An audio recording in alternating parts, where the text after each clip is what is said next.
Hello and welcome to episode 30.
To escape the train unharmed, only for a wooden walk beside the track to collapse with her friend falling 9 meters to break her arm. You may ask yourself, how did this go unpunished? Well, it did, but there were consequences. The event got well published and Battersea Funfair became very unpopular. Despite replacing Big Dipper with a more modern steel coaster called Cyclone, the fair footfall was too low to continue operations. The site is no longer accessible to the general public and has been replaced by a memorial. Considering the devastation, I truly feel a memorial is the best thing that could be done. The memorial can be searched on Google. So let's move on to our next bit of dark history, which means fast forwarding to 1986. It also means switching continents and over to North America. More specifically, Galaxyland, Edmonton, Canada. At this park, we are going to talk about a Schwarzkopf steel extreme roller coaster called Mindbender. Believe it or not, Mindbender operated from 1985 to 2021. But as you can probably already imagine, 1986 was the year that this coaster had an accident. I mean, this one was a real big, bad accident. This coaster was a far stretch in development in comparison to the Big Dipper at Battersea. It had several inversions and reached speeds as high as 60 miles per hour. Notably, this coaster is photographed as an indoor coaster. But let's get to the dark stuff, right? It seems that as the ride was in its last quarter, the train lost a wheel. In modern times, you would think that this would be enough for the ride to stop immediately. But think back to 1986. CCTV, sensors and general awareness of health and safety was nowhere near the standards we have now, almost 40 years later. Or were they? Let's take a closer look. During the incident, the roller coaster attempted to follow the final loop on the track, but it stopped, hung upside down and slowed down to a rollback. But the fourth car of the train had derailed and crashed into a pillar. The passengers of this car had also been ejected. 4 riders fell onto a concrete floor. This led to 3 deaths and 1 serious injury. Back to what I was saying, how was this not stopped? The ride had a serious closure and a homicide investigation, but after 1 year of improvements were made to the track, the train was shortened and modifications were made to prevent anti-rollback. Why was this not here already? Maybe we are right. Health and safety legislation wasn't good enough. Perhaps the technology was ahead of health and safety. But it didn't end with those 4 dying and someone getting life-changing injuries.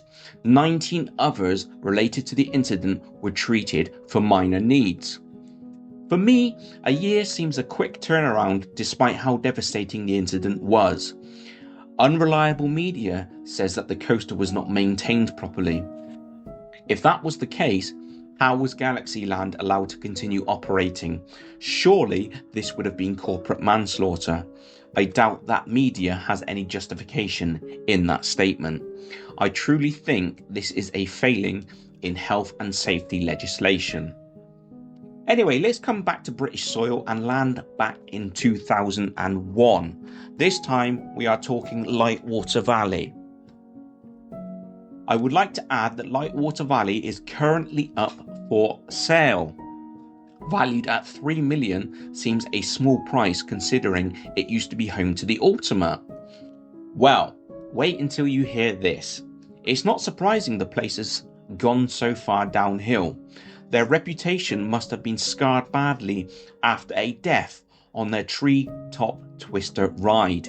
This coaster was made by Reverchon. This brand is well known for making spinning coasters. Their products tend to be at smaller theme parks and piers. But what went wrong to end the life of a university student? Gemma Louise Savage was a biomedical student studying at the University of Durham.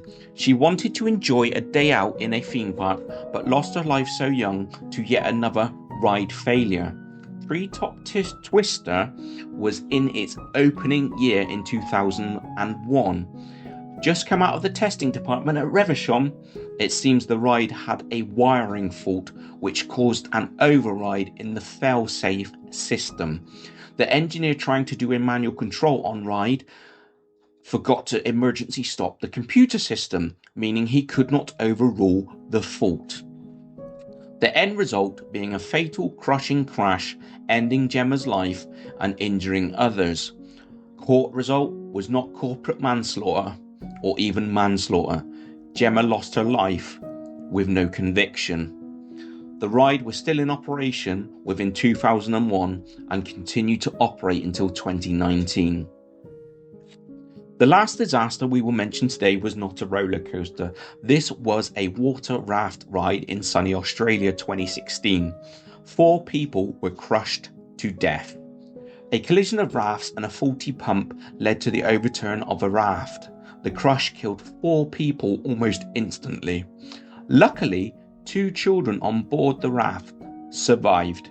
Dreamworld theme park had to take responsibility for this one. They received hefty fines. Overall, it was worth £2 million in fines. Not much really for priceless lives.